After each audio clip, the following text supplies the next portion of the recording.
Hyderabad గోల్కొండలోని minority బాలికల వసతి గృహంలో వెలుగు చూసిన ఘటన తీవ్ర సంచలనం రేపుతోంది. ప్రేమిస్తున్నానని నమ్మించి పెళ్లి చేసుకుంటానని హామీ ఇచ్చిన మీనబావ వల్ల గర్భవతైన ఓ ఇంటర్ విద్యార్థిని 9 నెలల గర్భాన్ని దాచిపెట్టి వసతి గృహంలోనే ఉండిపోయింది. ప్రసవ వేదనలతో బాత్రూంలోనే శిశువుకు జన్మనిచ్చింది. ఏడుపు బయటకు వినిపిస్తుందనే భయంతో ముక్కు నోరు మూసివేయడంతో శిశువు మృతి చెందింది.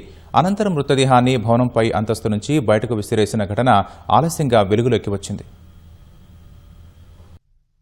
మేడ్చల్ జిల్లాకు చెందిన 18 ఏళ్ల ఇంటర్ ద్వితీయ సంవత్సరం విద్యార్థిని 3 ఏళ్లుగా తన మేనబావతో సన్నిహితంగా మెలుగుతుంది. కుటుంబ సభ్యులు పెళ్లికి అంగీకరిస్తారనే నమ్మకంతో ఇద్దరూ శారీరకంగా దగ్గరయ్యారు. కొన్ని నెలల క్రితమే తాను గర్భవతినని విద్యార్థిని బావకు చెప్పినా గర్భస్రావం అవుతుందని చెప్పి నిర్లక్ష్యంగా వ్యవహరించినట్లు విచారణలో తేలింది. బొప్పాయి తింటే గర్భస్రావం అవుతుందని సలహా ఇచ్చాడు. అతడు చెప్పినట్టు చేసిన విద్యార్థిని కొన్ని రోజుల క్రితమే వసతి గృహానికి చేరింది. మరోవైపు వసతి గృహంలో మెడికల్ అసిస్టెంట్ పోస్టు ఖాళీగా ఉండడం, గర్భధారణ లక్షణాలు స్పష్టంగా బయటపడకపోవడంతో విద్యార్థిని పరిస్థితిని ఎవరూ గుర్తించలేకపోయారు. తోటి విద్యార్థినులతో కలిసిమెలిసి సాధారణంగా ఉంటుండడంతో సిబ్బందికి అనుమానం రాలేదు.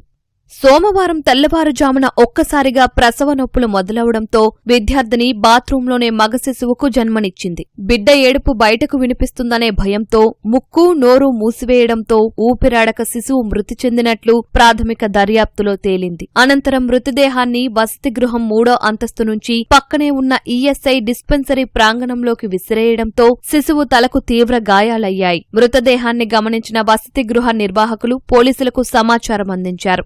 సీసీటీవీ ఫుటేజ్, రక్తపు మరకలు, బాత్రూంలో లభించిన ఆనవాళ్ల ఆధారంగా విచారణ చేపట్టిన పోలీసులు విద్యార్థినిని ప్రశ్నించగా అసలు విషయం బయటపడింది. అనంతరం విద్యార్థినిని నీలోఫర్ ఆస్పత్రికి తరలించి చికిత్స అందించారు. మరోవైపు గర్భానికి కారణమైన బాలిక బావ కోసం పోలీసులు గాలింపు చర్యలు చేపట్టారు. విద్యార్థిని ఆమె మేనబావపై కేసు నమోదు చేసి దర్యాప్తు కొనసాగిస్తున్నారు.